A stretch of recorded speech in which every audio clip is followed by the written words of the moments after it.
think there's something extraordinary happening in the United States, and it's because of this surge of youthful interest and not interest, really, commitment to changing our food system. And it's a beautiful thing to experience.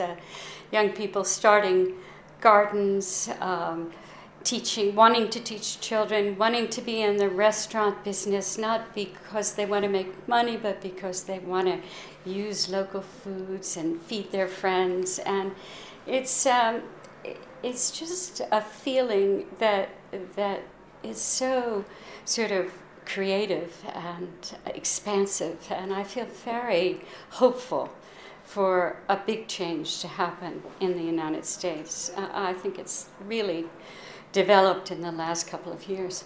Well, I come from an education point of view. I taught school before I opened Chez Panisse 40 years ago. And I really believe in the democracy of public education. It's the one place that you can touch every single child.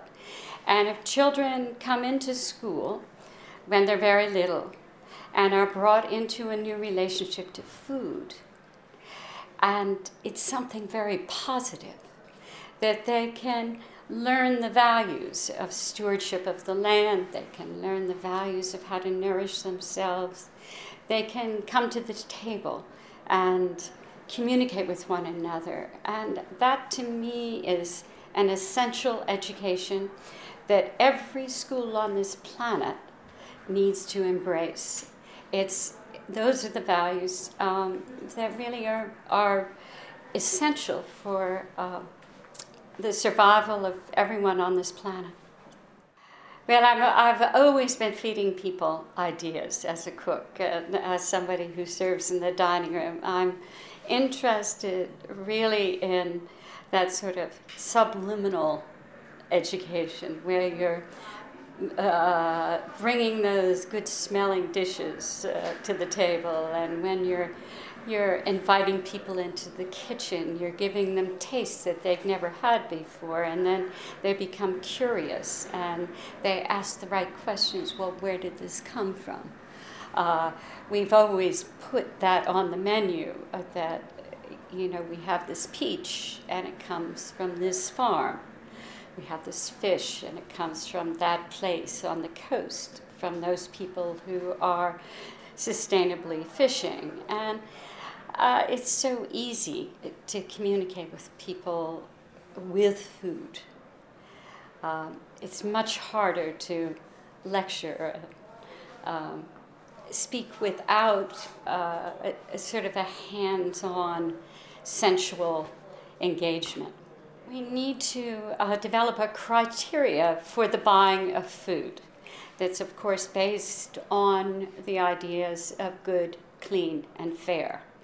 And once you put that in place, and I've only seen it in small scale, but it's very, very powerful, the way that the buying of food for my restaurant has really engaged the farmers and helped them to find ways of really living on the farm, because we're willing to pay the price for the food. And that's what's critical. So if the schools would pay the real price for the food, so that the ranchers and the farmers and the fishermen and the bakers and the dairy people could really earn a living producing food sustainably, then we could just change that food system overnight. I mean, it would be amazing, just in that one way. But I'm sure that in the process of the procuring of the food and connecting the producers with the school and with the children, that it would change the whole life of the school. I've seen that happen, where all of a sudden the children are going out to the farm and the farmers are interested in the children. So I think if there were one thing that I would do to change the food system, it would be to develop this criteria for buying so that the money went directly to the farms.